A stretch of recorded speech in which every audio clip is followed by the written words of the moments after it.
"I want a child, but not with you," said the millionaire CEO. 2 years later, he saw her again and couldn't walk away. A powerful story for my loyal, greatest, and best family. Let's begin with love.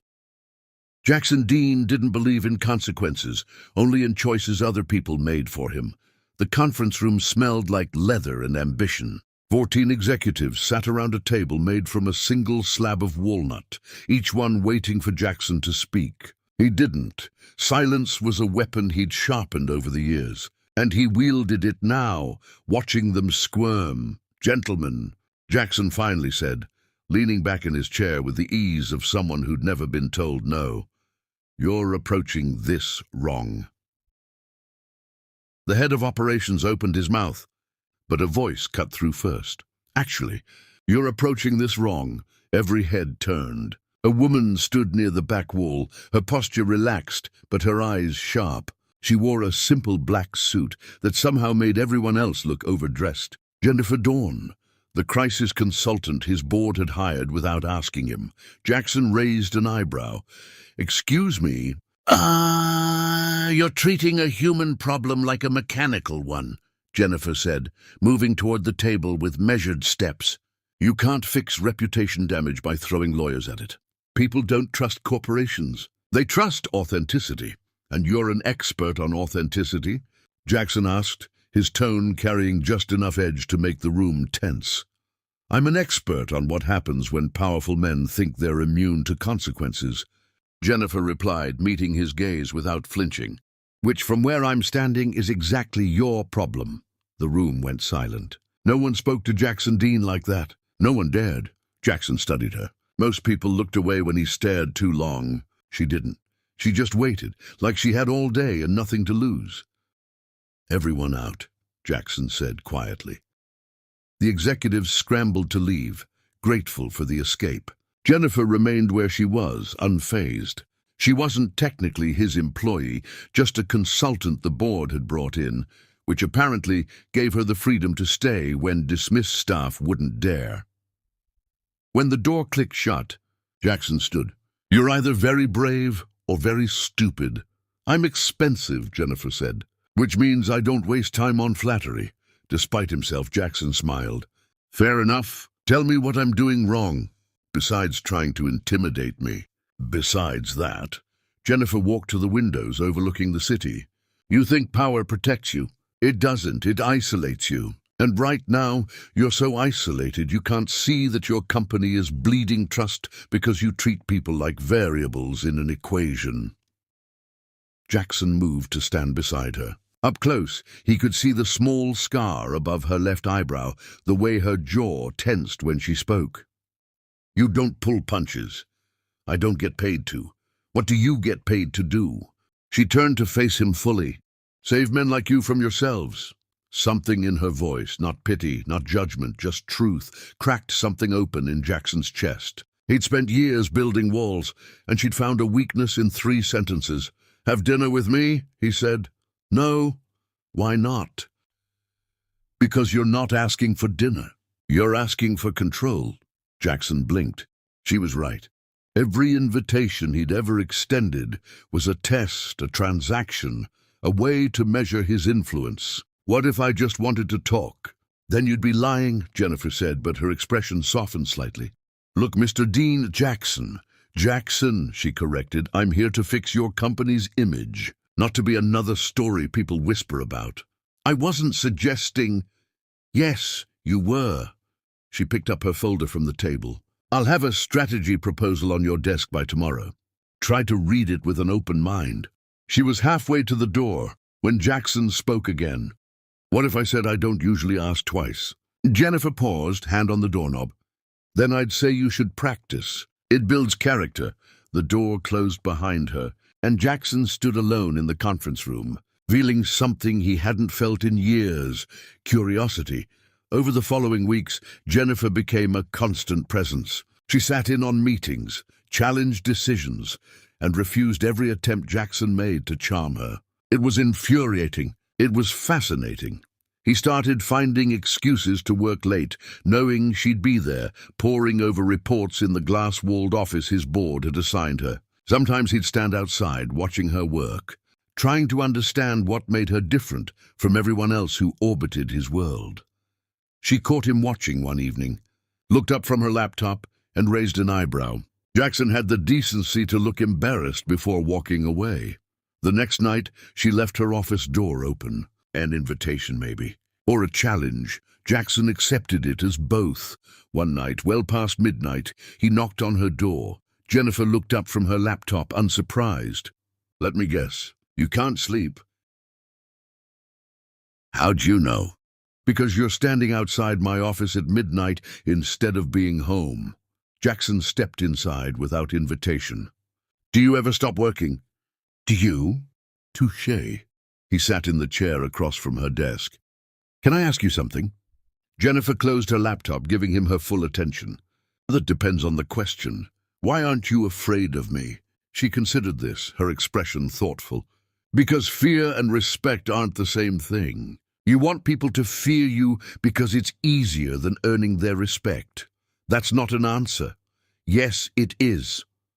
Jennifer leaned back in her chair. "You're not scary, Jackson. You're lonely, and lonely people lash out because they don't know how to reach out." The words hit like a physical blow. Jackson had spent years perfecting his armor, and she'd just pointed out every crack. "I'm not lonely," he said, but the lie tasted bitter. "Okay." "I'm not." I said, "Okay." Jackson ran a hand through his hair, frustrated. "Why do you do that?" "Do what?" "Agree without agreeing. It's maddening."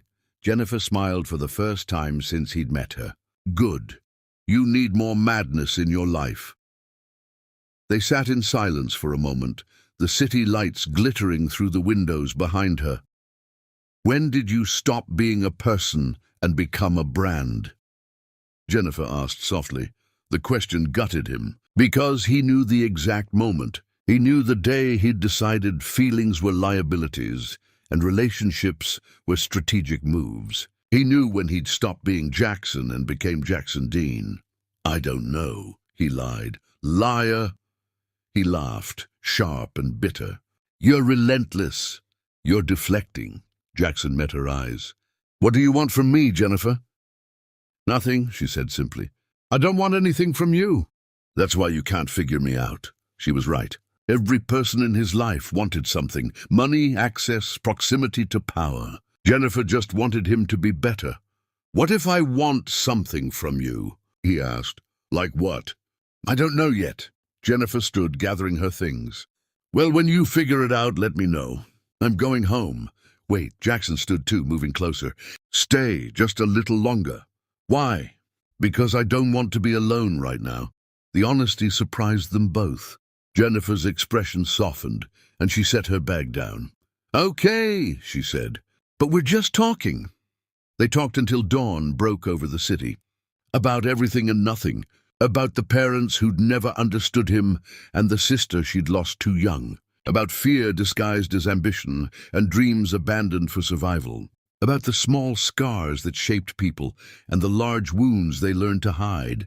Jackson found himself telling her things he'd never told anyone, not his therapist, not his friends, not the women who'd passed through his life leaving no mark. He told her about the fear of being ordinary, of building an empire, and feeling emptier with each flaw added to his tower. Jennifer listened without trying to fix him, without offering platitudes or solutions. She just heard him, really heard him. And somehow that was more valuable than anything else she could have given. "You're good at this," Jackson said as the sky lightened from black to purple to pink. "At what?" "Making people feel less alone." Jennifer's expression turned sad. "That's because I know what alone feels like." "You seem so confident, so sure of yourself." "Confidence and loneliness aren't mutually exclusive," Jennifer said. "You can be good at your job and still go home to an empty apartment. You can have all your shit together and still wish someone cared enough to ask how your day was." "How was your day?" Jackson asked. Jennifer smiled, genuine and warm. "Better now." Somewhere around sunrise, the conversation stopped being words and became something else. A touch on the shoulder, a hand on a hand, a moment where the world outside the windows ceased to exist. Jackson kissed her softly, expecting her to pull away. She didn't. "This is a bad idea," Jennifer whispered against his mouth. "Probably. I don't do casual." "I know." They moved to the leather couch, the city waking up around them. Two people who'd been alone so long they'd forgotten what it felt like to be seen. The connection between them was electric, honest, stripped of pretense. For once, Jackson wasn't performing. He was just present, vulnerable, real. Morning light streamed through the floor-to-ceiling windows when Jennifer finally pulled back, her hair tangled, her suit wrinkled, her eyes holding his with an intensity that made his chest tight. "I want something real, Jackson," she said quietly. "Marriage one day, a child who knows us both. Not games, not transactions, real." Jackson's mouth opened, but the words that came out weren't his. They were the voice of every fear he'd ever protected himself with. "You're confusing intimacy with ownership." Chapter 2. The equation breaks. His mouth opened, but the wrong man answered. Jennifer's hands stilled on his chest. The warmth between them turned to ice so fast Jackson could feel it crystallizing in the air. "What did you say?" Her voice was level, dangerously calm. Jackson's brain screamed at him to stop, to take it back, to say anything else. But his pride, that vicious, wounded pride, had already taken control.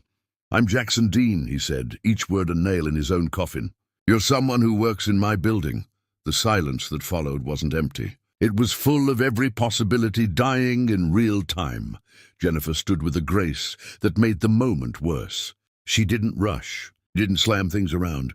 She just began putting herself back together with methodical precision, buttoning her shirt, straightening her skirt, smoothing hair that his hands had tangled minutes ago.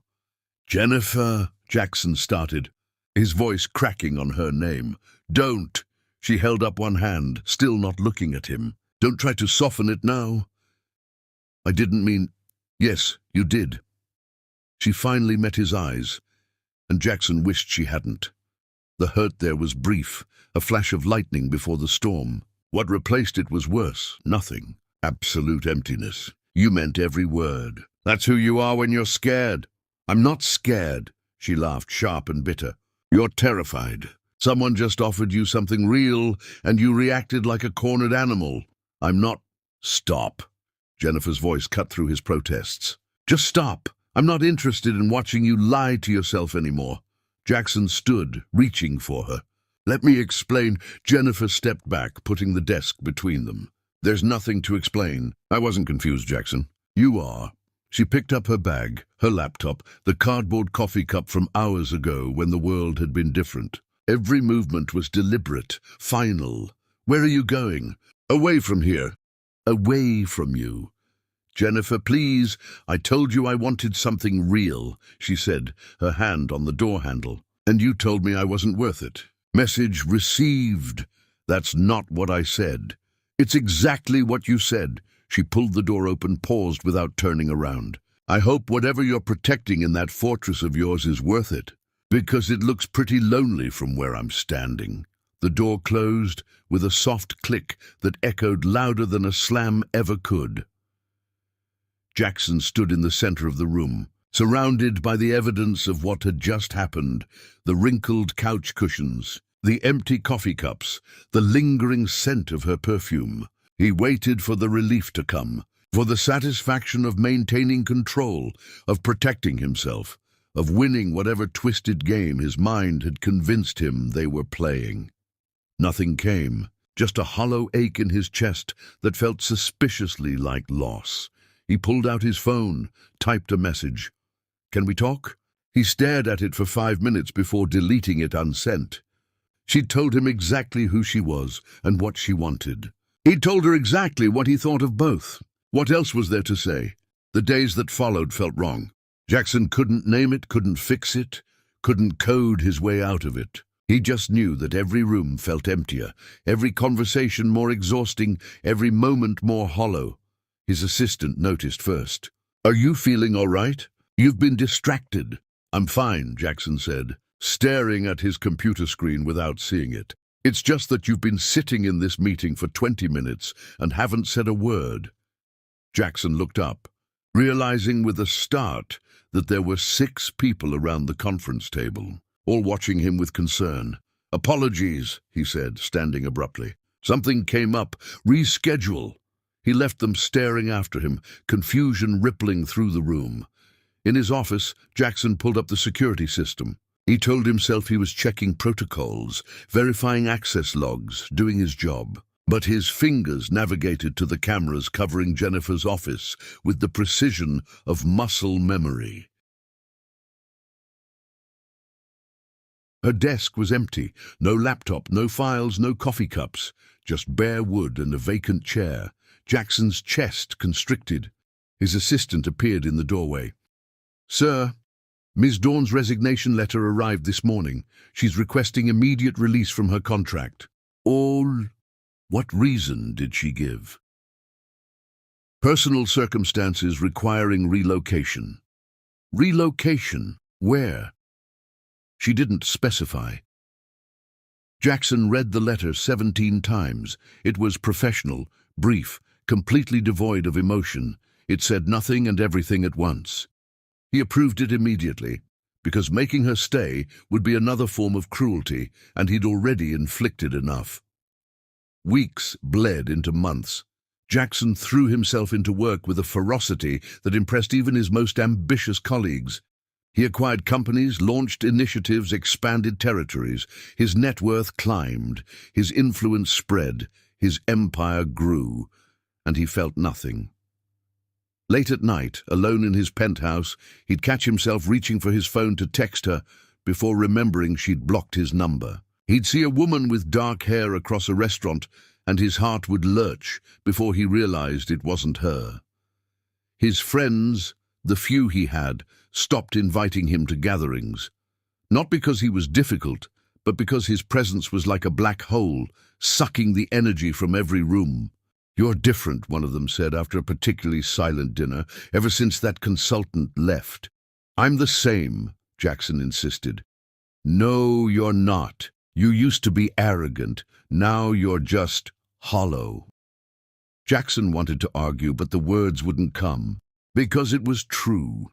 He'd spent years building walls to protect himself, and now he was trapped inside them, watching life happen through bulletproof glass. One evening, his security chief mentioned casually that Jennifer had been seen at a charity function across the country.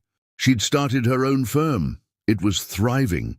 Jackson pulled up photos from the event on his tablet. There she was, laughing with clients, shaking hands with sponsors, looking exactly like someone who'd moved on with her life. He zoomed in on her smile. It reached her eyes. She looked happy. He looked like a ghost. That night, Jackson stood at his windows until the city lights blurred. He didn't cry. He'd forgotten how. He just stood there, numb, wondering when he'd stop being human and started being this empty shell wearing expensive clothes. 3 months after Jennifer walked out of his life, Jackson sat alone in the conference room where they'd first met. The walnut table gleamed in the afternoon light. The leather chairs sat empty. The windows overlooked a city full of people who'd never know his name and wouldn't care if they did. He pulled up old security footage on his tablet, watched Jennifer walk through the lobby, into the elevator, down the hall, into his office. Watched her leave for the last time, her posture straight, her dignity intact. He didn't watch it again. Once was enough to understand that he'd destroyed something irreplaceable. Jackson closed the tablet and sat in the dark, surrounded by everything he'd built and nothing that mattered. Across the country, Jennifer Dawn stared at 2 pink lines. On a test, her hand trembling, not with fear but with resolve. Chapter 3. Parallel Processing. She chose the truth that scared her less. Raising a child alone was easier than raising one with a coward. Jennifer sat on the bathroom floor of her new apartment, back against the cold tile, test still in her hand. The sun was setting through the small window above the sink, painting everything in shades of amber and gold. She wasn't crying. That surprised her. She'd expected tears, panic, the overwhelming sense of being trapped that every movie and television show promised. Instead, she felt oddly calm, centered even. A child, his child, their child. No, her child. The distinction mattered. Jennifer had spent weeks after leaving Jackson's office waiting for regret to find her, waiting to second-guess her decision, to walk away from a man who clearly needed her more than he'd ever admit, waiting for the pull of love to drag her back. It never came, because what she'd felt for Jackson hadn't been love, not yet. It had been potential, possibility, the ghost of what they could have been if he'd been braver. But he wasn't brave. And she wasn't interested in raising 2 children. Jennifer stood, catching her reflection in the mirror. She looked the same dark eyes, same sharp cheekbones, same woman who'd walked out of a penthouse office with her dignity intact. But something was different now. Something fundamental had shifted. She was going to be someone's mother. The thought terrified and thrilled her in equal measure. Over the following weeks, Jennifer built a fortress of her own, not made of money or power, but of decisions. She told no one about Jackson, listed no father on preliminary medical forms, created a story so simple it was almost true. She'd wanted a child, chosen to have one, and was doing this alone. People asked questions with their eyes more than their mouths. Jennifer answered with a smile that didn't invite follow-up. Her doctor, a kind woman with grey streaks in her hair, asked gently during the first appointment, "Is the father involved?" "No," Jennifer said, "and he won't be." The doctor nodded, made a note, moved on. No judgment, no pity, just acceptance. Jennifer was grateful for the simplicity of it. She threw herself into preparation with the same intensity she'd once applied to saving failing companies. Read every book, took every class, joined online. Groups where other women shared their fears and victories in the raw language of experience. At night, she'd sit in the nursery she was slowly assembling, a room that had been a storage closet in her previous life, and talk to the child growing inside her. "Your name is Amber," she'd whisper, hand on her belly. "Like the light right before darkness. Like the color of hope. You're going to be so loved, baby girl, so wanted. You'll never have to beg for someone's attention or wonder if you're worth their time." The promise felt sacred, unbreakable. Meanwhile, hundreds of miles away, Jackson Dean was becoming a ghost in his own life. His colleagues noticed the change first. The sharp wit dulled, the commanding presence faded. He still ran meetings, closed deals, made decisions that moved markets. But he did it all mechanically, like a machine executing code without understanding why. "You need a vacation," his assistant suggested after finding him asleep at his desk for the 3rd time that month. "I'm fine," Jackson said, though the shadows under his eyes suggested otherwise. "When's the last time you ate something that wasn't delivered?" Jackson couldn't remember. Food had become fuel, nothing more. Everything tasted like cardboard anyway. He started avoiding social situations entirely. Declined invitations to galas, fundraisers, the kind of events he'd once used to expand his network. The very thought of small talk, of pretending to be interested in people he didn't care about, exhausted him. His penthouse, once a showpiece of minimalist design and commanding views, became a mausoleum. Jackson would stand at the windows for hours, watching the city lights flicker below, feeling nothing. One night his phone rang. An old friend, someone from before he'd become Jackson Dean, back when he was just Jackson trying to survive. "Hey man, we're all getting together next weekend, you should come." I can't, Jackson said automatically. You always say that. I'm busy. You're always busy. A pause. Look, I don't know what happened, but you're disappearing. And I don't mean from parties. I mean from everything, from yourself. Jackson wanted to argue, but the words wouldn't come, because it was true. He was disappearing, had been for months, fading away one declined invitation, one hollow victory, one empty night at a time. I'm fine, he finally managed. No, you're not, but I can't make you admit it. Just call me if you need to talk, okay? Okay. Jackson never called. He did, however, spend hours staring at nothing, sitting in empty rooms, existing without living. His board noticed his decline, called meetings without him, started making decisions that would have once required his approval. Jackson let them. What did it matter? Late one night, alone in his office, Jackson opened his laptop and typed Jennifer's name into a search engine, found her new company website, read her bio, looked at photos of her speaking at conferences, consulting with clients, building the life she deserved. She looked happy, successful, free. Jackson closed the laptop and put his head in his hands. Across the country, Jennifer gave birth to Amber on a Tuesday morning. There were complications, nothing life-threatening, but enough to make it harder, longer, more painful than the books had promised. Jennifer labored for 16 hours, alone, except for the nurses who rotated through with efficient kindness. When they finally placed Amber on her chest, tiny and wrinkled and screaming, Jennifer felt something inside her break open, not painfully, beautifully. "Hi, baby girl," she whispered, crying now, tears streaming down her face unchecked. "Hi, sweet girl. I've been waiting for you." Amber's cries softened. Her eyes, unfocused but searching, seemed to find Jennifer's face. Jennifer laughed through her tears, pressing her lips to Amber's forehead. "You'll never have to beg for love," Jennifer promised, the words sacred and fierce. "Never. You are wanted. You are chosen. You are mine." A nurse smiled from the corner, wiping at her own eyes. "She's beautiful. She's perfect," Jennifer corrected. Later, when the room was quiet and Amber was sleeping in the plastic bassinet beside the hospital bed, Jennifer took a photo. Just one. Amber's tiny hand curled against Jennifer's finger. She thought about sending it, thought about typing a message. "You have a daughter. Her name is Amber. She's perfect, and she'll never know you hurt me."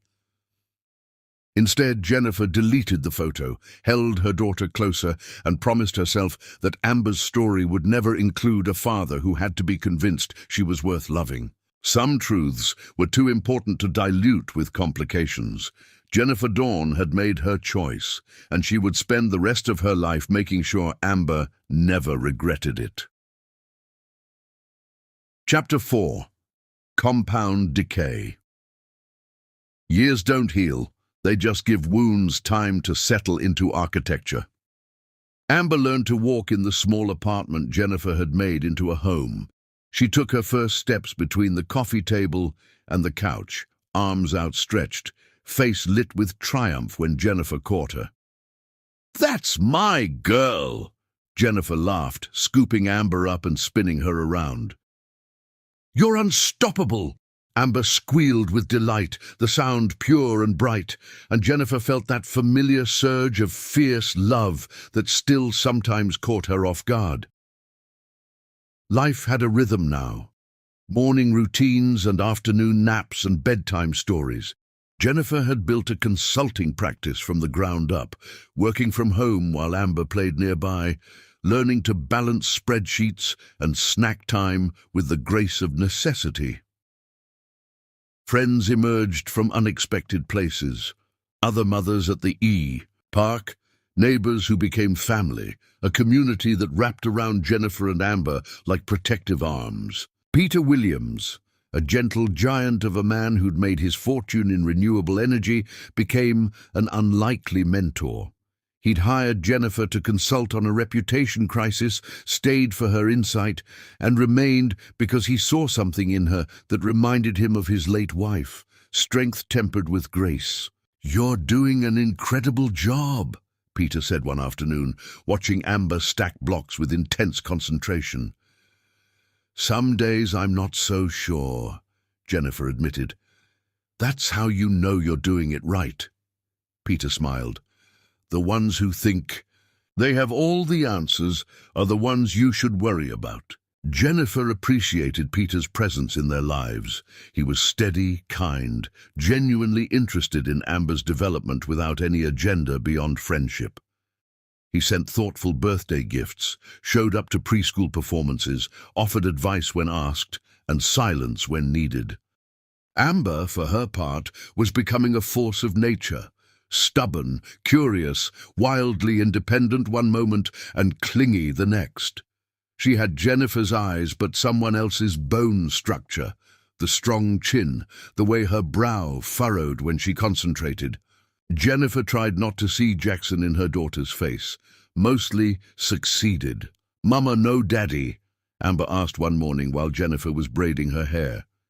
At barely 3, her sentences were simple, direct. Jennifer's hands stilled for just a second before continuing the familiar pattern. "Some families have mama and daddy, some have one, some have more. We have us. Is good?" Amber considered this with the seriousness she applied to everything. "Good. You best, mama."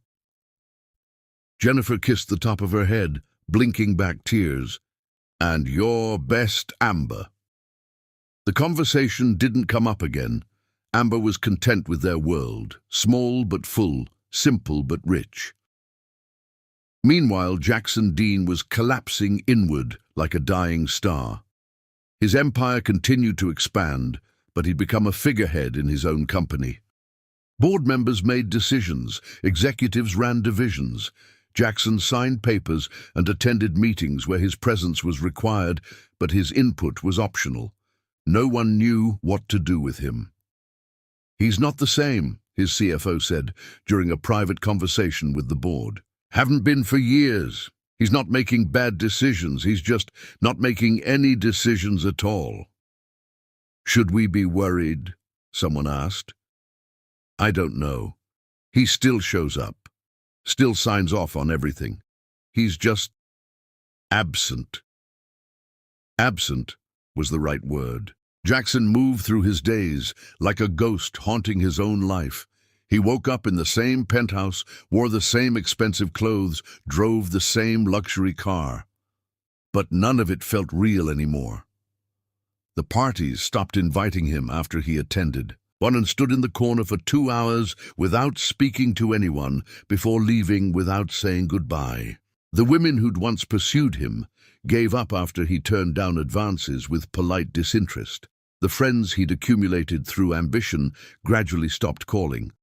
Jackson let it all slip away. What was the point of pretending? Late at night, he'd stand at his windows and wonder what Jennifer was doing, if she ever thought about him, if she'd found someone worthy of the love she'd offered him. The wondering ate at him, but not enough to make him do anything about it. Because what would he even say? "Sorry I destroyed the best thing in my life.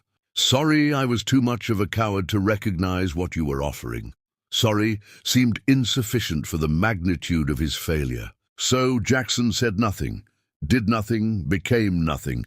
His assistant, loyal despite everything, tried occasionally to pull him back. "There's a summit next month. National level. You've been invited to speak." Decline. "It would be good for the company." "Oh, someone else can go." "They specifically asked for you." "They'll survive the disappointment."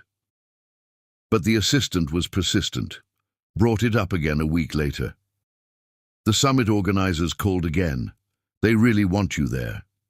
Jennifer Dawn is speaking." Jackson's head snapped up. "What?" "Jennifer Dawn. She's giving a keynote on ethical leadership. I thought you might want to." "Accept the invitation," Jackson said, his voice rough from disuse. The assistant blinked, surprised. Really? Yes, whatever it takes, I'll be there. For the first time in years, Jackson felt something other than numbness. It wasn't hope.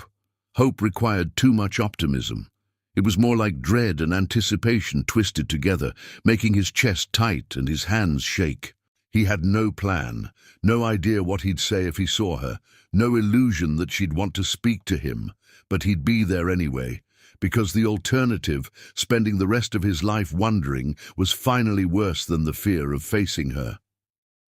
Jennifer received the summit invitation with mixed feelings. Part of her wanted to decline, to avoid any possibility of running into Jackson, but the larger part, the part that had built a life and a business and a future, refused to let fear dictate her choices. "I've earned this platform," she told Peter over coffee. "I'm not going to hide." "Good," Peter said, "but if you need backup, I'm happy to attend." "That would be helpful, actually. Amber could use a familiar face if I'm busy networking." Peter smiled. "I'd be honored." The night before leaving for the summit, Jennifer tucked Amber into bed in their apartment. Peter would drive them in the morning. He'd insisted it would be easier than flying with a toddler, and Jennifer had gratefully accepted. "Big day, Mama?" Amber asked sleepily, her words still slightly muddled. "That's right, baby." "Peter come?" "Yep. He's going to take you to see the aquarium while Mama works." Amber yawned, already drifting off. "Love you, Mama." "Love you more, sweet girl." Jennifer sat beside the bed long after Amber fell asleep, watching her daughter's chest rise and fall, feeling the weight of what tomorrow might bring. She didn't know Jackson would be there, had no reason to suspect their paths would cross. But somewhere deep in her chest, beneath the armor she'd built, a part of her wondered if she was ready to see him again, and whether she'd recognize the man who'd broken her heart, or if he'd become someone else entirely. Jennifer fell asleep with the question unanswered, not knowing that tomorrow would shatter the careful peace she'd built and force her to confront the one truth she'd been avoiding. Some wounds don't heal. They just wait for the right moment to reopen. Chapter 5. Collision Protocols. Fate isn't poetic, it's just poor planning meeting terrible timing. The morning started with rain. Not the gentle kind, but the angry sheets that turned highways into rivers and made visibility a luxury. Peter drove carefully, his hands steady on the wheel, while Jennifer sat in the passenger seat reviewing her keynote notes for the third time. "You're going to be brilliant," Peter said, glancing at her. "You know this material inside and out." "I know. I just want everything to be perfect." In the back seat, Amber was already asleep, her head lolled to one side, clutching the stuffed elephant she couldn't sleep without. Jennifer turned to check on her, felt that familiar surge of protective love.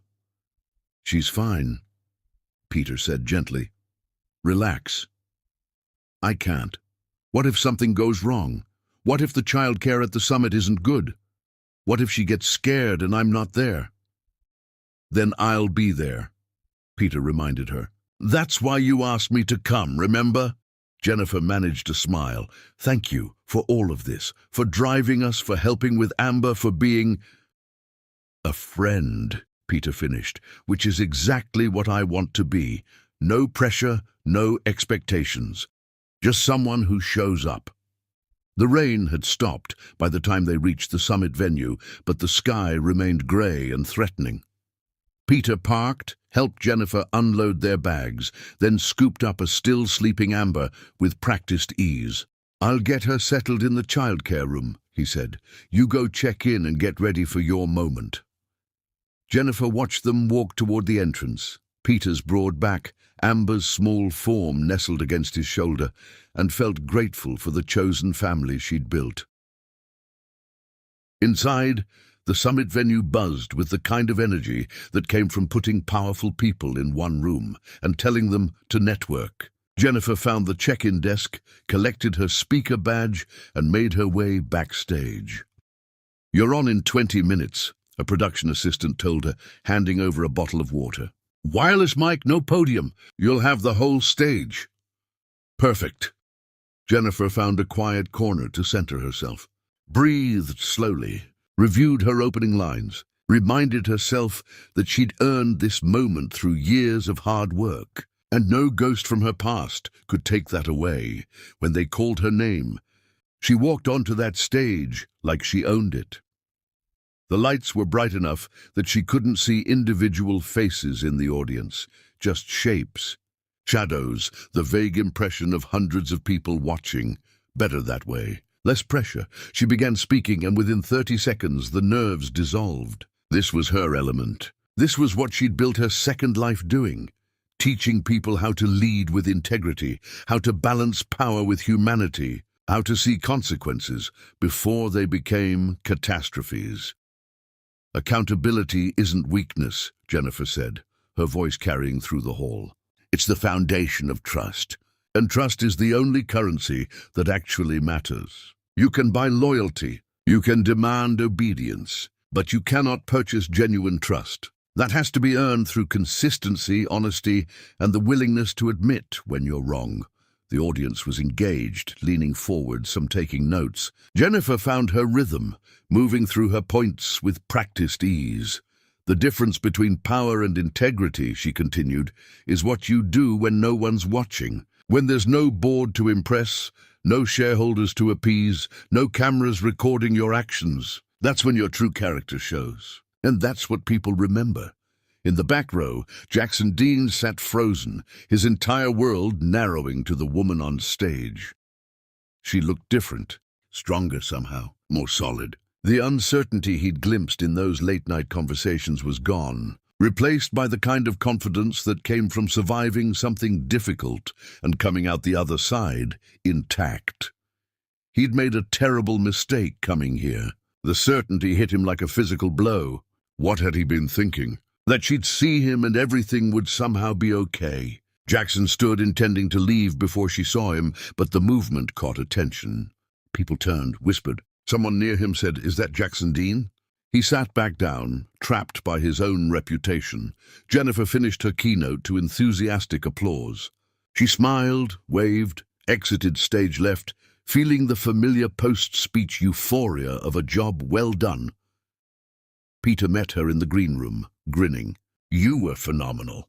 The moderator wants to know if you're available for the closing panel tomorrow." "Really? That's wonderful." Jennifer set down her notes, took a long drink of water. "Where's Amber?" "The childcare room. She made a friend. They're building something elaborate with blocks." "Perfect. Give me 10 minutes to decompress, then I'll go get her. Take your time. I'll grab you something to eat from the reception." Jennifer nodded gratefully. Peter left, and she sat alone in the quiet room, letting the adrenaline drain away. The reception hall was chaos, hundreds of people mingling, drinking, networking, with the aggressive determination of professionals who measured success in business cards exchanged. Jackson moved through the crowd like a shark through water, staying on the periphery, scanning faces for the one he both needed and dreaded to see. Then he spotted her. Jennifer stood near the windows, laughing at something Peter Williams said, completely at ease. She looked happy, genuinely, radiantly happy. Jackson's chest constricted.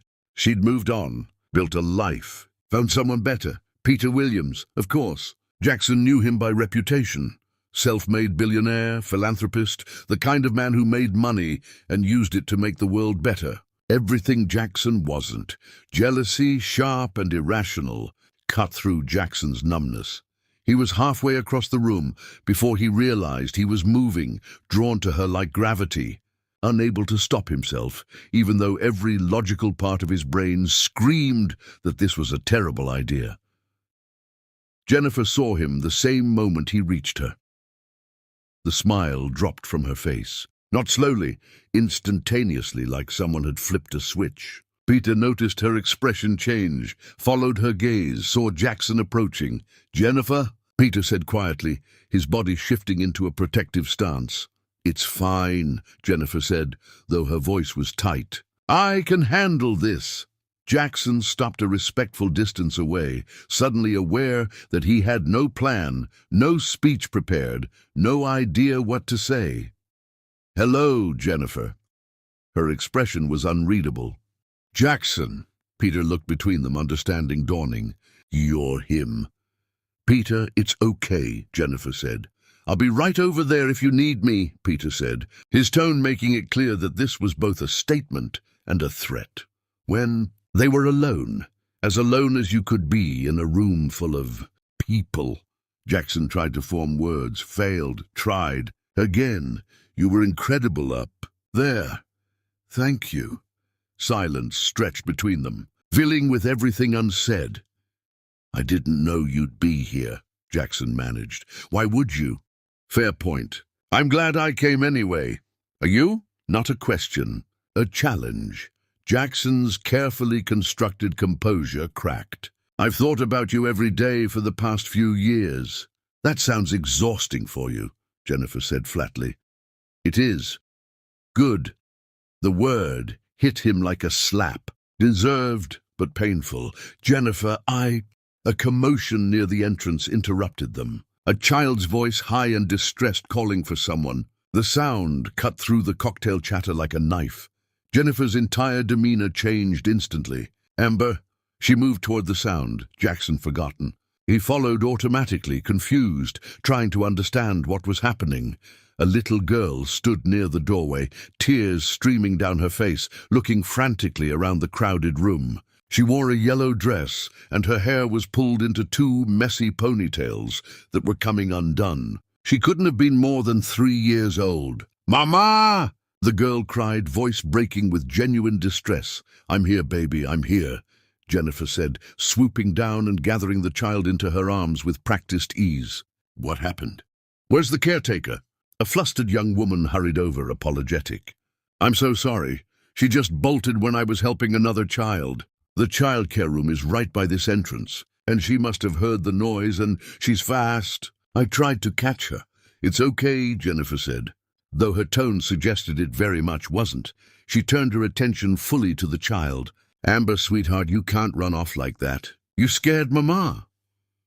"Wanted you," Amber hiccuped against Jennifer's shoulder, her words simple but clear. "Missed you. I know, baby. But you have to stay where Mama can find you, okay?" Jennifer rocked Amber gently, murmuring comfort, completely focused on calming her daughter. The noise of the reception faded into background static. Jackson stood frozen 3 feet away, watching the scene unfold, his brain struggling to process what his eyes were seeing. The child, the little girl in Jennifer's arms, dark curls, fair skin, and when she finally turned her tear-streaked face away from Jennifer's shoulder, wiping her eyes with small fists, Jackson saw his own eyes staring back at him. His champagne glass slipped from his hand, hitting the floor with a crash that made several people turn and stare. But Jackson didn't notice. Couldn't notice. Because the world had just tilted sideways and he couldn't find his balance. That was his child, his daughter. Jennifer had had a child, and she was his. The math was simple, brutal, undeniable. The timing, the features, the way the little girl's expression shifted from distress to curiosity. It was all there, written in genetics and time. Jennifer looked up, saw Jackson's face, saw the recognition blooming there, and her expression hardened instantly. "No," Jennifer said quietly, fierce. "Don't." But Jackson couldn't stop staring, couldn't breathe, couldn't process anything except the overwhelming reality crashing over him in waves. He had a daughter, and he'd missed everything. Chapter 6. Recognition Error. Mathematics is absolute. DNA is absolute. The rest is just terror. Jennifer heard the glass shatter, looked up, and saw Jackson staring at Amber with an expression she'd never seen on his face before. Shock, mixed with something that looked like grief, mixed with something else entirely. "No," Jennifer said quietly, fierce. "Don't." But Jackson wasn't listening. He moved closer, his eyes locked on Amber's face with an intensity that made Jennifer's protective instincts flare, hot and sharp. Amber, sensing the attention, looked at the strange man approaching them. Her tears had stopped, replaced by curiosity tinged with wariness. She pressed closer to Jennifer but didn't hide her face. "Jennifer," Jackson's voice came out hoarse, barely above a whisper. "How old is she?" "That's none of your business." "How old?" Jennifer's jaw clenched. Around them, people were starting to notice the tension. The dropped glass, the way Peter Williams was moving quickly through the crowd toward them. "She's mine," Jennifer said, her voice low and dangerous. "That's all you need to know." But Jackson's gaze had already done the math, was already counting backward from the moment Jennifer walked out of his office to the child in her arms whose eyes were identical to his own. "She's mine too," he said, the realization crashing over him in waves. "Jennifer, she's my daughter," Jennifer interrupted, clutching Amber tighter. "My daughter," Amber squirmed, uncomfortable with the tension. "Mama?" Her voice was small, uncertain. "It's okay, baby. We're leaving." Jennifer turned toward the exit, but Jackson reached out, touched her shoulder, gentle, desperate. Jennifer flinched away so violently that several people gasped. "Don't touch me," she hissed. Peter arrived then, immediately inserting himself between Jackson and Jennifer. "I think you should step back." "I need to talk to her," Jackson said, not moving his eyes from Jennifer's face. "She's made it clear she doesn't want to talk to you." "Peter, you heard her." Peter's voice was calm but immovable. "Step back." Jackson finally looked at Peter, and something in his expression must have shown the depths of his desperation, because Peter's face softened slightly, with what might have been pity. "Please," Jackson said, the word cracking. "Please, just let me—" "The answer is no," Jennifer said from behind Peter. "Whatever you think you're entitled to, you're not. You made your choice years ago." "I didn't know. You didn't want to know." Jennifer's voice rose enough that people nearby stopped pretending not to watch. "You made it very clear that I was nothing to you. That what we shared meant nothing. That I meant nothing. That's not true. It's exactly true." Tears were streaming down Jennifer's face now, and Amber was starting to cry again, frightened by her mother's distress. "You looked at me the morning after the most honest night of my life and told me I was just someone who worked in your building. So forgive me if I decided to protect my daughter from ever hearing those words." The words hit Jackson like physical blows. Around them, the reception had gone silent, everyone openly watching now. "Jennifer, please," Jackson's voice broke completely. "Please, you need nothing from me." Jennifer adjusted her grip on Amber, who had her face buried in her mother's neck, crying softly. "You gave up any right to need anything from me the moment you made me feel worthless." She pushed past Peter, heading for the exit. Jackson stood frozen for a half-second before his body moved without permission, following her into the corridor outside the reception hall. "Jennifer, wait!" She didn't stop, just walked faster, heading toward the parking area.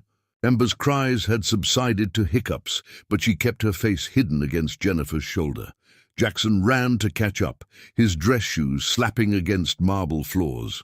"Please, just let me explain." "Explain what?" Jennifer whirled on him, and the fury in her face was terrifying. "Explain how you're suddenly interested in being a father now that you've seen her. Explain how you're going to make up for years of her life that you missed. Explain how I'm supposed to trust you with the most precious thing in my world, when you couldn't even trust yourself to be honest with me. I was scared. I don't care." Jennifer shouted, and Amber wailed harder. Jennifer immediately softened her voice, bouncing Amber gently. "Shh, baby, it's okay. Mama's okay." But Jennifer wasn't okay. Her hands were shaking, her breathing was ragged, and tears kept streaming down her face despite her attempts to wipe them away. "Everyone is scared, Jackson," she said, quieter now, but no less fierce. "Everyone who loves someone is scared. That's not an excuse. That's just being human. And you chose your fear over me, over us." "I know," Jackson said, and his own tears started then, hot and humiliating. I know I did, and I've regretted it every single day since. Regret doesn't raise a child, Jennifer said. Regret doesn't wake up at 3 in the morning with a screaming infant. Regret doesn't change diapers or sing lullabies or teach her to be brave when the world is scary. I did that alone. Jackson felt his knees weaken. He leaned against the wall for support. Tell me how to fix this. You can't. There has to be. There doesn't. Jennifer's voice was gentle now, which somehow made it worse. Some things can't be fixed, Jackson. Some mistakes are permanent. She started walking again. Jackson followed a few steps behind, his entire body shaking. They reached her car in the parking structure. Peter was already there, having taken a different route. And he had the driver's side door open for Jennifer. I'll follow you back to the hotel, Peter said quietly. Jennifer nodded, too exhausted to speak. She was buckling Amber into the car seat when Jackson appeared beside the car, his reflection ghostly in the window. Jennifer, he said one more time. Jennifer, please. I know I don't deserve anything. I know I destroyed what we had. But she... His voice cracked again. She's my daughter too. Jennifer closed the car door, making sure Amber was secure. Then she turned to face Jackson fully. Biologically? Yes, in every other way that matters. No, that's not fair. Fair? Jennifer laughed, sharp and bitter. You want to talk about fair? Is it fair that I spent 9 months growing a human alone? Is it fair that I gave birth alone, scared out of my mind, with no one to hold my hand? Is it fair that every single milestone, her first smile, her first word, her first step, I experienced alone because you made it clear I wasn't worth the risk? Each word landed like a hammer blow. Jackson couldn't speak, couldn't breathe, couldn't do anything but stand there and absorb the magnitude of what he'd done. I wanted to tell you, Jennifer said, and now she was crying again, harder. God, Jackson, I wanted to tell you so badly. I had the phone in my hand 100 times. But every time I started to dial, I remembered the look on your face when I told you what I wanted. The disgust, the contempt, and I couldn't risk you looking at her that way. I wouldn't have. Yes, you would have. Jennifer's voice was certain. Maybe not intentionally. Maybe not obviously. But she would have felt it. Children always do. They know when they're not wanted. Jackson sank to his knees on the concrete parking garage floor, no longer able to hold himself up. Tears streamed freely down his face and he didn't try to stop them. I wanted her, he choked out. If I'd known I would have. You would have what? Jennifer asked, looking down at him. Tried to buy your way into her life? Hired lawyers? Fought me for custody? Used your money and power to take her from me because you suddenly decided she was worth having? No, Jackson said desperately. No, I would have tried to be better for her. For you. Jennifer crouched down so they were eye level. But you didn't try to be better for yourself. And that's the problem, Jackson. You only want to change because you got caught, not because you realized what you did was wrong. The truth of it silenced him. Jennifer stood, wiped her eyes, straightened her shoulders. I'm going to go now. I'm going to take my daughter back to our hotel room, and I'm going to hold her while she falls asleep, and tomorrow I'm going to take her home to our life. And you're going to stay out of it. Jennifer, please. Goodbye, Jackson. She got in the car, started the engine. Jackson remained on his knees in the parking garage, watching her taillights disappear up the ramp and into the night. Peter Williams stood a few feet away, his expression unreadable. She's right, you know, Peter said quietly. About all of it. Jackson couldn't respond. Could barely breathe through the sobs wrecking his chest. But I've also never seen anyone as destroyed as you look right now, Peter continued. So maybe there's hope for you yet, maybe. He got in his own car and drove away, leaving Jackson alone on the cold concrete floor, surrounded by the wreckage of his own making. Jackson stayed there until his tears ran out, until his knees ached from the hard floor, until security found him and asked if he needed medical attention. No, Jackson managed. I'm fine. But he wasn't fine. He would never be fine again, because he'd just seen his daughter for the first time, and she'd looked at him like he was a stranger, which was exactly what he was. Chapter 7. System Failure. Begging looks the same in every language. Undignified, desperate, and too late. Jackson didn't go to his hotel, didn't go to the bar, didn't call anyone or do anything except sit in his car in that parking garage, staring at nothing, until his phone died and the parking attendant knocked on his window to tell him they were closing. He drove, no destination in mind, just drove through unfamiliar streets in an unfamiliar city, watching other people's lives through lit windows, families eating dinner, children being put to bed, the mundane rituals of normalcy he'd never be part of. His hotel room was sterile, anonymous. Jackson stood at the window overlooking the city, watching traffic lights change colors far below, and wondered if this was all his life would ever be. Empty rooms and hollow victories, and the ghost of what he could have had if he'd been braver.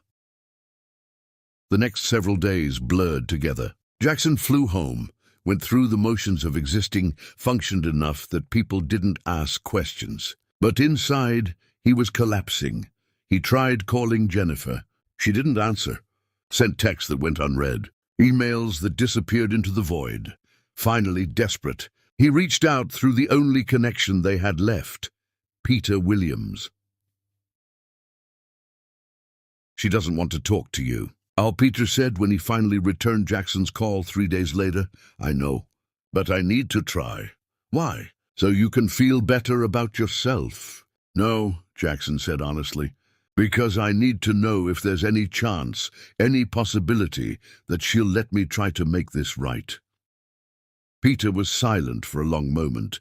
"You really hurt her, you know, not just walked away, destroyed her. I know. And now you want access to the child she raised alone because you suddenly realized what you lost.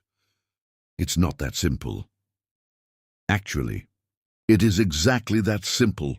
Peter's voice was firm but not unkind. "From where I'm sitting, you're a selfish man having a crisis of conscience who wants absolution. And Jennifer doesn't owe you that."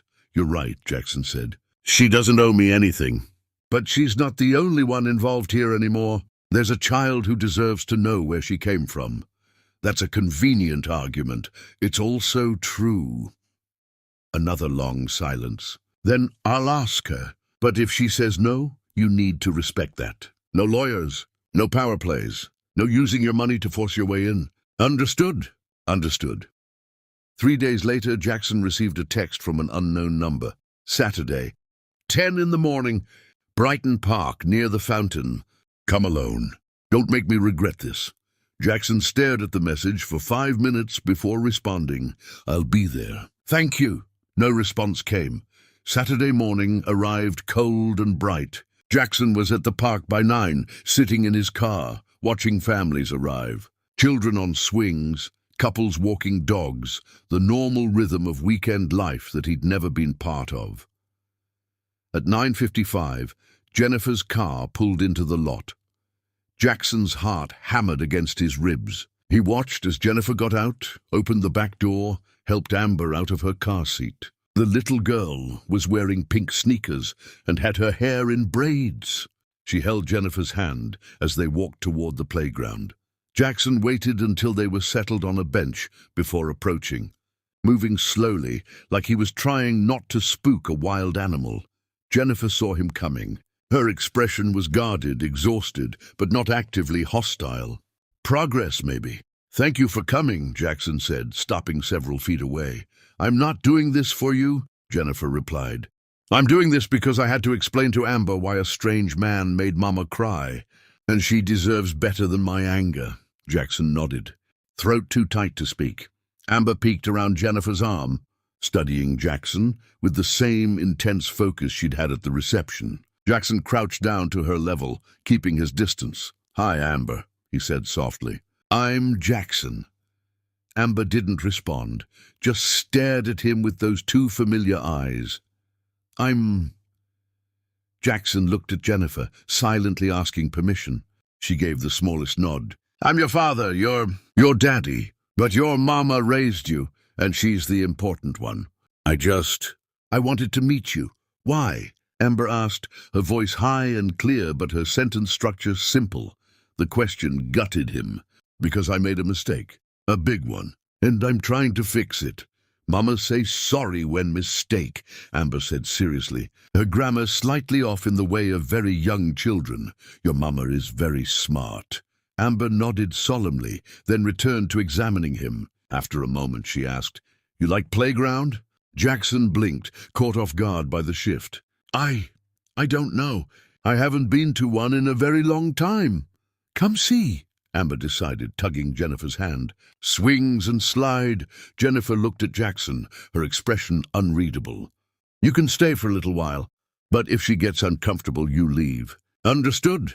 Understood. They walked to the playground in silence, Amber between them, occasionally glancing up at Jackson with curiosity rather than fear. It was something. It wasn't enough, but it was something. Amber ran ahead to the swings, calling back, Mama, push! Jennifer followed, leaving Jackson standing awkwardly on the wood chips. He watched as Jennifer pushed Amber, the little girl's laughter bright and pure. After a while, Amber jumped off and ran to the slide, then to the monkey bars, then to a complicated climbing structure that made Jackson's chest tighten with worry. She's fearless, he said quietly, moving to stand beside Jennifer. She gets that from me, Jennifer replied, not looking at him. They stood in silence for several minutes, watching Amber play. I'm sorry, Jackson finally said. I know it doesn't fix anything, but I need you to know I'm sorry. For everything. For the way I spoke to you. For not being brave enough to see what you were offering. For missing all of this. Jennifer's jaw tightened. What do you want from me, Jackson? Nothing. I don't want anything from you. I just want...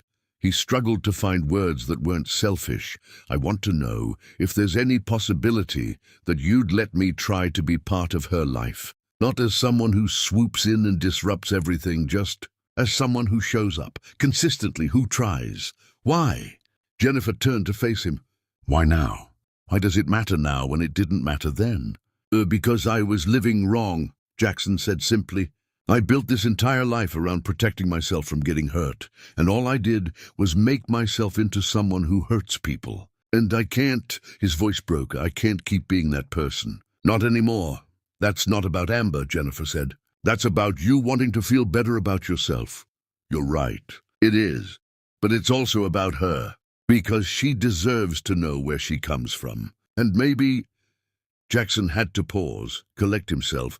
Maybe she deserves a father who's trying to be better, even if he's starting from nothing. Jennifer looked at him for a long moment. You broke me, Jackson. I know. You made me feel like I was crazy for wanting something real. Like I was asking for too much. Like I wasn't worth the risk. You were worth everything, Jackson said, tears streaming down his face now. You were worth everything, and I was too broken to see it. Were? Jennifer asked. Past tense? Jackson corrected. You are worth everything. Jennifer's eyes filled with tears, but she didn't let them fall. I don't trust you. I understand. And I'm not sure I can ever forgive you. I understand that too. But Amber... Jennifer looked at her daughter, who was now trying to convince another child to help her build something in the sandbox. Amber deserves better than my unresolved issues with you. So what does that mean? Jackson asked carefully. Jennifer took a deep breath, let it out slowly. It means you can try. Just try. Show up. Be consistent. Don't make promises you can't keep. Don't buy her affection. Just be here regularly and we'll see. Thank you, Jackson whispered. Don't thank me yet. I'm watching you. Every second. And the moment you make her feel like she's not wanted, like she's not enough, like she's anything less than the most important thing in your world, I will end this permanently. Understood. Understood. And Jackson? Jennifer's voice softened slightly. This isn't about me giving you another chance. This is about me giving her the opportunity to know you. Don't confuse the two. I won't. Amber came running over, her hands covered in sand. Mama, thirsty. Okay, baby, water. Jennifer pulled a sippy cup from her bag, handed it to Amber. Amber drank, studying Jackson over the rim of her cup. Then she held it out to him. Want some? The simple gesture, a child's instinct to share, broke something in Jackson. He carefully accepted the cup, took a small sip, handed it back. Thank you. Amber smiled just slightly, then ran back to play. Jennifer turned to Jackson. Same time next week. Don't be late. I won't. As Jennifer gathered their things to leave, Amber looked back over her shoulder and waved at Jackson. Just a small wave, nothing dramatic. Jackson waved back, and the moment Amber turned away, he sat heavily on the bench. An elderly woman sitting nearby asked gently, Are you all right? Jackson looked up, tried to compose himself, failed completely. I just met my daughter for the first time. She's almost 3 years old. The woman's expression softened with understanding. Better late than never, I suppose. Jackson wasn't sure about that. But he knew he was going to spend however long it took trying to prove that Jennifer hadn't made a mistake in giving him this chance. Even if it meant showing up every week for the rest of his life. Even if Amber never called him Dad. Even if Jennifer never forgave him. He'd show up anyway, because that's what you did when you loved someone. You showed up. Chapter 8. Confession. Without variables, the truth, when it finally comes, doesn't set you free. It just shows you the size of your cage.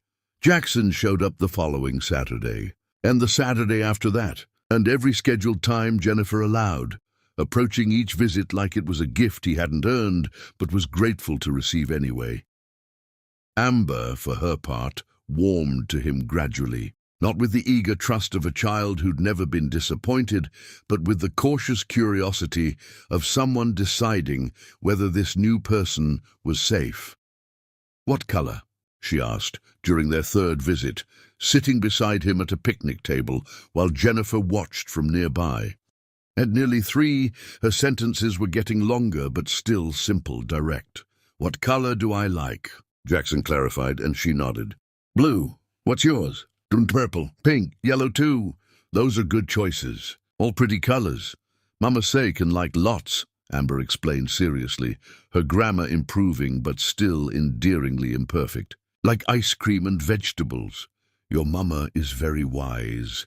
Amber nodded in agreement, then went back to the coloring book she'd brought. Jackson watched her work, noticing how she held the crayon wrong, but colored with fierce determination, her tongue peeking out slightly as she concentrated. Jennifer approached with coffee for herself and juice for Amber. She set them down without speaking, then sat at the opposite end of the table, creating physical distance that spoke volumes. Thank you, Jackson said quietly. Jennifer didn't respond, just watched Amber color, her expression carefully neutral. The silence wasn't comfortable, but it wasn't hostile either. It was the silence of two people trying to exist in the same space without destroying each other, learning to breathe the same air without choking on old wounds. Weeks became months. Jackson learned Amber's rhythms, that she was cranky before lunch, energetic after naps, thoughtful when tired. He learned that she loved books about animals, but was scared of bees. That she sang made-up songs while she played and asked approximately 7 million questions per hour. He learned to be patient, to let her come to him rather than overwhelming her, to accept that some days she wanted his attention and some days she didn't, and neither meant he was failing. Jennifer kept the boundaries firm. He wasn't Dad or Daddy. He was Jackson. He came when invited, left when asked, never pushed for more than she was willing to give. But one evening, after Amber had fallen asleep during a movie at Jennifer's apartment, a huge step being allowed inside her home, Jennifer made coffee and gestured for Jackson to join her on the small balcony. The city lights twinkled below them, and the night air was cool enough to need a sweater. Jennifer wrapped hers tighter around herself, leaning against the railing. "Why are you really doing this?" she asked once they were settled, her voice carrying the weight of months of observation. "Because she deserves it," Jackson said immediately. "That's the right answer. But it's not the whole answer." Jackson stared at his coffee cup, choosing his words carefully. Because the biggest mistake of my life wasn't what I said that morning. It was building a life where love was a weakness, where caring about someone meant giving them power to hurt you. And I don't want to die that person. People don't change, Jennifer said, but her tone suggested she wanted to be proven wrong. Maybe not completely, Jackson admitted, but they can get better. They can recognize their damage and work to stop spreading it to everyone around them. And you think you're doing that? I think I'm trying. Jennifer studied him in the dim light, her expression unreadable. You can't undo the years you missed. I know. You can't buy forgiveness with consistency. I know. And I may never trust you with my heart again. Jackson met her eyes. I know, but maybe you can trust me with hers. The words hung between them, weighted with possibility and doubt in equal measure. You hurt me worse than anyone ever has, Jennifer said quietly, her voice barely above a whisper. You made me doubt myself, made me feel like wanting love was a character flaw, made me feel disposable. I'm sorry, Jackson said, and the inadequacy of the words burned in his throat. I'm so sorry, Jennifer. Not because I got caught or because I want something from you now, but because what I did was unforgivable and you deserved so much better. A tear rolled down Jennifer's cheek. She wiped it away angrily like it had betrayed her. I don't want to cry over you anymore. Then don't be angry instead. Anger is cleaner. I'm tired of being angry, Jennifer said, her shoulders sagging slightly. It's exhausting, and it's not good for Amber. She can feel it even when I try to hide it. What would be good for Amber? Jennifer looked through the sliding glass door at her sleeping daughter, curled up under a blanket on the couch, completely innocent, completely trusting. I think she needs to know she's loved completely. By me always. And maybe by you too, if you can prove you mean it. How do I prove that? Time, Jennifer said simply. Just time. Keep showing up. Keep being consistent. Keep choosing her even when it's inconvenient. What if I mess up? You will mess up. Everyone does. The question is whether you show up anyway after you mess up or whether you disappear again. Jackson nodded, understanding the test. I won't disappear. We'll see. They sat in silence for a while, drinking coffee that had gone lukewarm, watching the city breathe below them. A siren wailed in the distance. A couple walked by on the sidewalk, laughing about something. Life continuing around them while they sat suspended in this fragile moment. Can I ask you something? Jackson said eventually. Maybe. Are you happy with your life? With how things turned out? Jennifer considered the question carefully, tilting her head as she thought. I'm content. I have work I'm proud of, a daughter I adore, friends who show up when I need them. That's more than a lot of people get. But are you happy? Happiness is overrated, Jennifer said with a small, sad smile. I'm satisfied. That's better. More stable. Less dependent on circumstances I can't control. Is Peter... Jackson couldn't finish the question, couldn't bring himself to ask if she'd found what she deserved with someone else. Peter is a friend. A good friend. One of the best I've ever had. But that's all. She paused, then added quietly, he asked once, about a year ago, if I wanted to try being more. Jackson's chest tightened. What did you say? I said I wasn't ready. That I might never be ready. And he said that was okay, that he'd rather have my friendship than lose me by pushing for more. He's a good man. He is. Jennifer turned to face Jackson directly, which is why I know the difference now. Between someone who actually cares and someone who just wants to own things. The words stung, but Jackson didn't flinch from them. I deserved that. Yes, you did. Another silence, this one heavier. Why would it matter to you anyway? Jennifer asked. About Peter? Jackson looked at her, really looked at her, and decided that after everything he owed her honesty. Complete, vulnerable honesty. Because he stopped himself, searching for courage. Still what?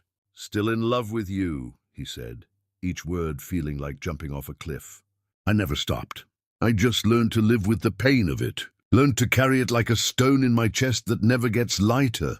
Jennifer's breath caught audibly. Jackson, I'm not saying that to manipulate you. Jackson said quickly, his hands trembling slightly.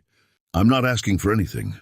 I just thought you should know the truth. After all the lies I told myself and you, the least I can do is be honest now. Even if it doesn't change anything." Jennifer stood abruptly, went to the railing, gripped it with both hands hard enough that her knuckles went white. "You don't get to do that." "Do what?" Say things like that. Act like your feelings matter more than your actions. Act like loving me from a distance makes up for destroying me up close. I know my actions were terrible. I'm not excusing them. Then why tell me you love me?" Jennifer's voice was strained, cracking at the edges. "What am I supposed to do with that information? What possible good does it do either of us?" "Nothing," Jackson said, standing but keeping his distance. "You don't have to do anything with it. I just needed you to know that what we had, what I threw away, it wasn't nothing to me. It meant everything. I just didn't understand that until it was too late." Jennifer turned to face him, tears streaming freely now, her careful composure completely shattered. "It's still too late, Jackson. You don't get to come back and make this okay just because you finally figured out what you lost. I know. So why are you telling me this?" Her voice broke on the last word. "Because lying to you broke us. And I'm done lying to anyone, especially myself. I love you. I loved you then, and I love you now, and I'll probably love you until I die. But that doesn't mean you owe me anything. It just means I finally understand what I destroyed." They stood on that small balcony, two broken people trying to figure out if the pieces could ever fit together again, knowing they probably couldn't. Hoping anyway, despite all evidence to the contrary. "I should go," Jackson said finally, his voice rough. "It's late, and I've said too much." "Yeah." He moved toward the door, paused with his hand on the handle. "Thank you for letting me try, for giving Amber the chance to know me. You didn't have to do that." "No," Jennifer agreed, wiping her face with the back of her hand. "I didn't." Jackson let himself out quietly, pulling the door closed with careful precision. Jennifer stood on the balcony long after his car disappeared down the street, crying for everything that was and wasn't and might never be. Inside, Amber stirred, mumbled, "Mama?" in her sleep, her voice small and trusting. Jennifer wiped her eyes hastily, went inside, gathered her daughter into her arms. "I'm here, baby. Always here." Because whatever happened with Jackson, whatever complicated feelings remained tangled between them like barbed wire. This was the truth that mattered. Amber was loved completely, without conditions, without reservations, and that was something no amount of regret could take away. That was the foundation Jennifer had built, solid and unshakable, and nothing, not Jackson's confession, not her own confused feelings, not the ghost of what might have been, could undermine it. She held Amber close and promised herself that whatever she decided about Jackson, it would be based on what was best for their daughter, not on her own wounded heart, not on his pretty words. On what Amber needed, what Amber deserved. Everything else was just noise. Chapter 9. First Contact Protocol. Meeting your child for the first time when she's already toddling around feels like joining a story after all the important chapters. Jackson arrived at the park 15 minutes early, as he always did now, and watched from his car as Jennifer and Amber played. Amber had grown in the months since he'd first met her. Still small but sturdier somehow, more confident. She ran without the wobbling uncertainty of early toddlerhood, spoke in fuller sentences that sometimes surprised him with their logic. He'd missed so much. Every day that realization hit him fresh, a wound that never quite healed. Jennifer spotted his car and waved him over. Amber was on the swings, pumping her legs with fierce concentration, her face screwed up in determination. "She learned to swing by herself," Jennifer said as Jackson approached. Pride and sadness mixed in her voice, the bittersweet acknowledgement of a milestone he hadn't witnessed. "That's amazing," Jackson said, meaning it with every fiber of his being. "Look, Jackson," Amber called from the swing, her voice bright. "Look how high." "I see you." Jackson called back, his chest tight with emotion. "You're doing great." Amber beamed, pumping harder, going higher, fearless in the way only children could be. This had become their rhythm, Jennifer orchestrating, Amber exploring, Jackson watching from the sidelines of a life he had no real place in. But at least he was there. At least he was trying. "Can I talk to you about something?" Jennifer asked, her tone serious enough to make Jackson's stomach drop. "Of course." "Not here. Let's walk." They moved to a bench within sight of the playground, but far enough away for private conversation. Jennifer sat, hands folded in her lap, choosing her words with obvious care. "Amber asked me something yesterday," Jennifer began, not looking at Jackson.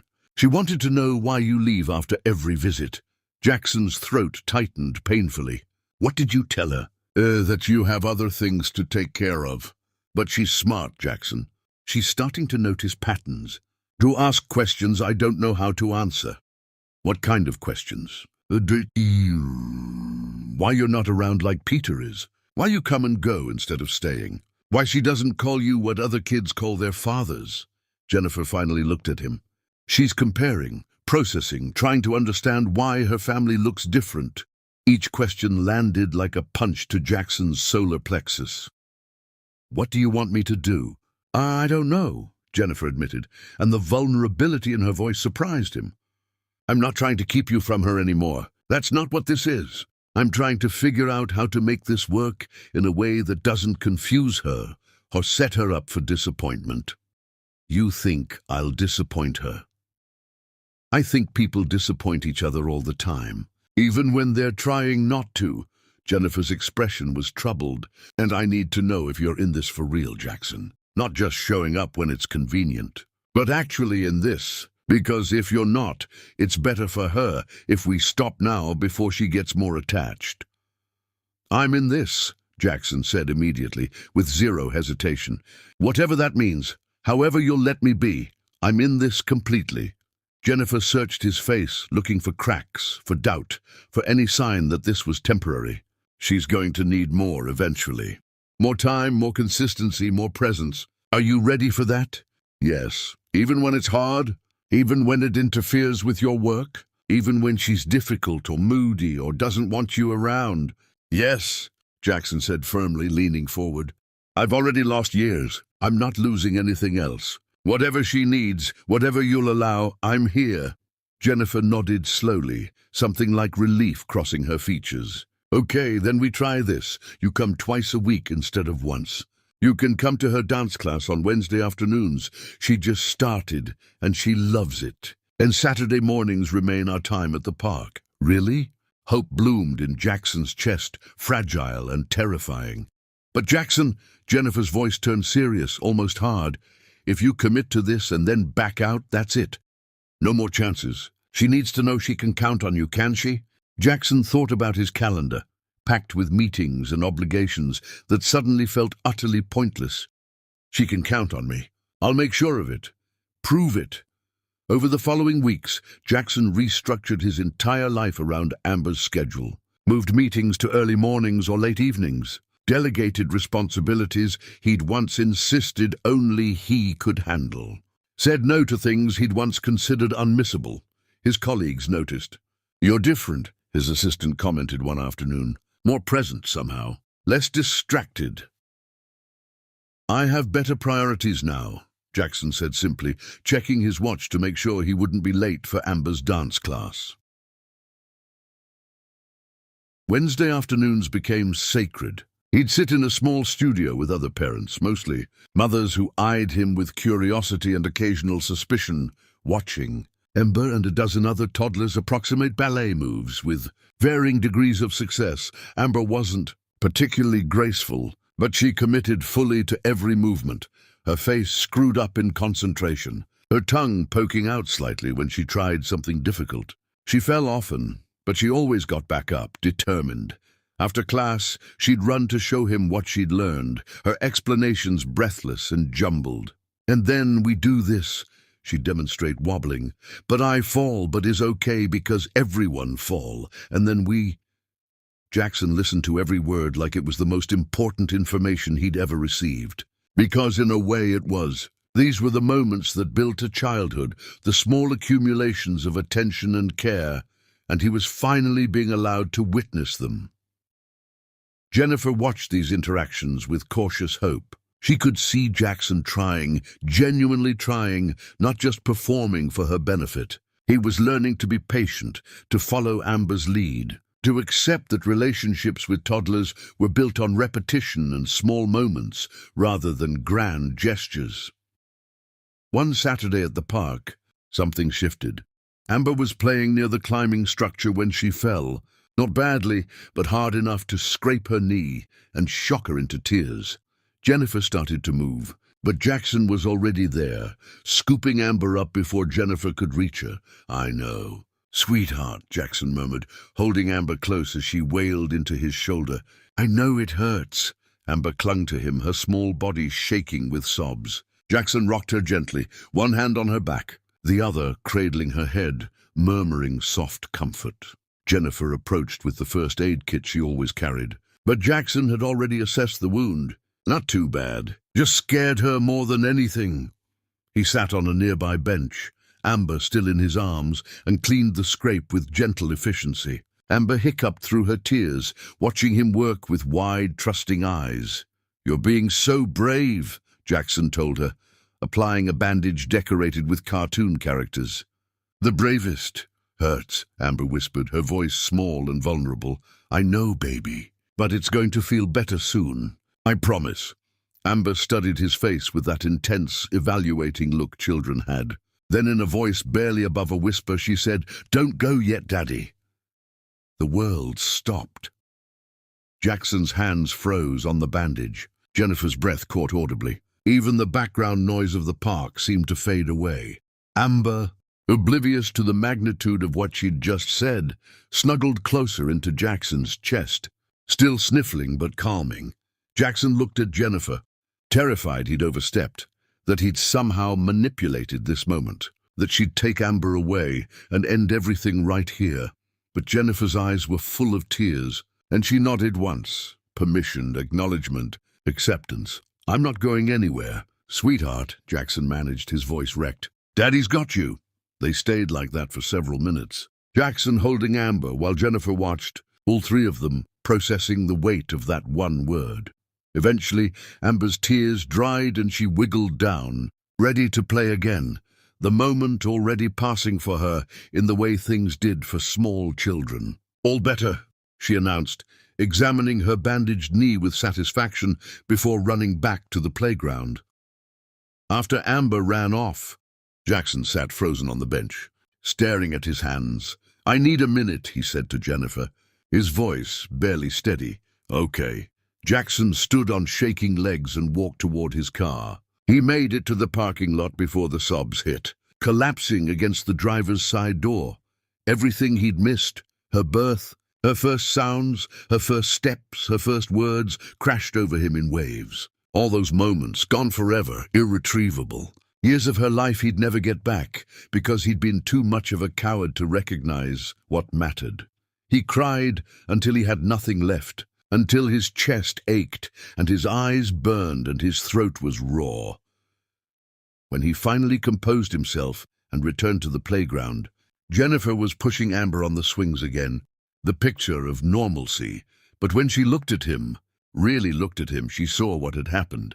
Saw the tear-stained face he'd tried to clean up, the red eyes he couldn't hide. "Are you okay?" she asked quietly while Amber was distracted. "She called me Daddy," Jackson said, his voice barely working. "I know." "I don't deserve that." "Probably not," Jennifer agreed gently, "but she gave it to you anyway. So now you have to earn it. Every single day." "I will," Jackson promised, the words feeling like a vow. "I swear to you, I will." Jennifer studied him for a long moment, her expression softening almost imperceptibly. "I believe you might actually mean that." "I do." "Then keep showing up, Jackson. Keep being the person she thinks you are when she looks at you. That's all any of us can do." As they were leaving the park later, Amber reached for Jackson's hand without prompting. Not dramatically, not as a statement, Just a small gesture of trust that nearly broke him all over again. "See you Wednesday?" Amber asked as they reached Jennifer's car, her pronunciation clear, her meaning clearer. "Absolutely," Jackson confirmed, crouching to her level. "I'll be at dance class." "Okay," Amber smiled, then let Jennifer buckle her into her car seat. Jackson stood in the parking lot long after they drove away, looking at his hand where Amber's smaller one had been, feeling the ghost of her trust like a physical weight. He was somebody's father now. Not just biologically, but in the way that mattered, in the everyday showing up, in the consistency, in the choice to be there even when it was hard. And for the first time in years, Jackson Dean felt like he might be becoming someone worth knowing, someone worth loving, someone worthy of the title. Daddy, Chapter 10, Reconstruction. Redemption isn't a moment, it's the humiliating, beautiful work of showing up when no one's watching. Months cascaded into seasons. Jackson became a fixture in Amber's life. Not perfectly, not without missteps, but consistently. He learned that consistency mattered more than perfection, that showing up tired was better than not showing up at all. He mastered the art of reading the same book 17 times without showing impatience, learned to negotiate with a stubborn toddler about vegetables, became an expert at finding lost stuffed animals with the seriousness of a detective on a critical case. Jennifer watched this transformation with guarded amazement. The man who'd once measured everything in terms of profit and loss was learning to measure life in crayon drawings and bedtime giggles. "She made me this," Jackson said one Wednesday, showing Jennifer a picture Amber had drawn. It was mostly scribbles, but allegedly featured Jackson and Amber at the park. "That's you?" Jennifer asked, pointing at the blue blob. "She said so." Jennifer smiled despite herself. "It's perfect." "It really is," Jackson said, and he meant it with his whole heart. The boundaries between them remained, but they'd softened like old scars, still visible but less painful. Jennifer still didn't trust him with her heart, but she was beginning to trust him with their daughter. One evening, after a particularly long day, where Amber had been cranky and difficult, Jackson sat exhausted on Jennifer's couch while Amber finally, mercifully fell asleep. "This is harder than running a company," Jackson said, only half joking. "Welcome to parenting," Jennifer replied, handing him tea. "It's the most important job you'll ever have, and you're terrible at it 90% of the time." That's comforting. It's honest. They sat in comfortable silence, something that would have been impossible months ago. "Do you think you'll ever forgive me?" Jackson asked quietly. "Not now, but eventually." Jennifer considered this carefully. "I don't know. Some days I think maybe. Some days I remember how deeply you hurt me, and I can't imagine it." "That's fair." "But Jackson," Jennifer met his eyes, "forgiveness isn't the goal here. Being a good father to Amber is. Don't confuse the two. I'm not. I just wanted you to know that I understand what I destroyed. Not just with you and me, but inside myself. And I'm trying to rebuild it into something better. That's what matters." Seasons shifted. Jackson showed up for dance recitals and doctor's appointments. Learned to braid hair badly, but Amber wore his attempts with pride. Kept spare clothes at his apartment for impromptu sleepovers that Jennifer allowed with increasing frequency. Peter remained part of their lives, having become Amber's honorary uncle. He and Jackson had developed a wary respect, bonded by their shared affection for the two people who'd somehow become a family. One Saturday, Peter joined them at the park. Watching Jackson chase Amber around the playground, he said quietly to Jennifer, "He's really changed." "Has he?" Jennifer asked, still cautious. "You don't see it because you're too close, but yes, he's become someone real." Jennifer watched Jackson and Amber considering this. Maybe Peter was right. Maybe people could change, could grow, could become better versions of themselves, if they wanted it badly enough. That evening, during bath time, Amber asked a question that stopped everyone. "Why Daddy not live with us?" Jennifer's hands stilled in Amber's hair. Jackson, supervising from the doorway, felt his heart stop. "Because Mama and Daddy aren't married." "Sweet pea," Jennifer said gently. Oh. Amber played with her bath toys, then asked with perfect toddler logic, Can get married? It's more complicated than that, baby. Why? Because grown-up relationships are complicated. Amber accepted this with a shrug and went back to her toys. But the question lingered in the air long after bath time ended. Later, standing in Jennifer's kitchen, Jackson brought it up. I wouldn't pressure you. I know, Jennifer interrupted. But you can't fix the past by rushing the future. I'm not trying to rush anything. I'm just hoping I'll wake up one day and decide to give you another chance. Jackson looked at her, really looked at her. Yes, that's exactly what I'm hoping for. That's not fair to me, Jennifer said, but her voice was gentle. I'm still healing. I know. I'm sorry. Stop apologizing and just be present. That's all I'm asking. Okay. They stood in the kitchen, surrounded by evidence of the life Jennifer had built. Amber's drawings on the refrigerator, her toys in a basket by the couch, her laughter still echoing in the walls. Jackson wasn't part of this life yet. Not really. But he was present in it, orbiting its edges, hoping one day Jennifer would let him come in from the cold. Months later, during Amber's 3rd birthday party, a celebration at the park with a few friends, Jackson watched his daughter blow out candles and make a wish. Jennifer stood beside him, and for the first time in years, they were just two parents celebrating their child. Not enemies, not lovers, just parents. What do you think she wished for?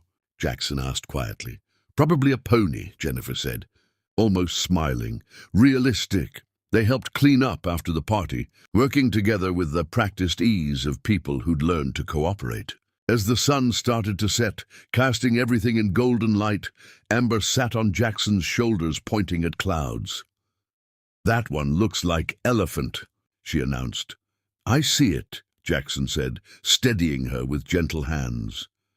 Jennifer watched them, her hand unconsciously touching her chest where her heart beat with complicated feelings. Not love, she wasn't ready for that, but something softer than anger, something like hope. Peter appeared beside her. Think you'll forgive him? Jennifer's answer was quiet, honest. I don't know, but I'm letting him earn the chance. Amber laughed at something in the sky, and Jackson laughed with her, the sound carrying across the park. Jennifer watched them, her hand still on her chest, and thought maybe, just maybe, healing didn't mean forgetting. It meant learning to carry the scars while still building something new. They stood there as the sun began to set, casting everything in amber light, the color of hope, the color of their daughter's name. A family not quite whole, not quite healed, but slowly, painfully being built from scratch. And sometimes that kind of imperfect reconstruction was more beautiful than anything that had come before. Sometimes the second chances were harder, but more meaningful than the first ones. Sometimes you had to break completely to rebuild into something stronger. Jackson didn't have Jennifer's forgiveness yet, might never have it. But he had Amber's trust, and he was learning that was its own kind of grace. He had the chance to show up, to be present, to earn his place in this small, fierce family one day at a time. And that was enough.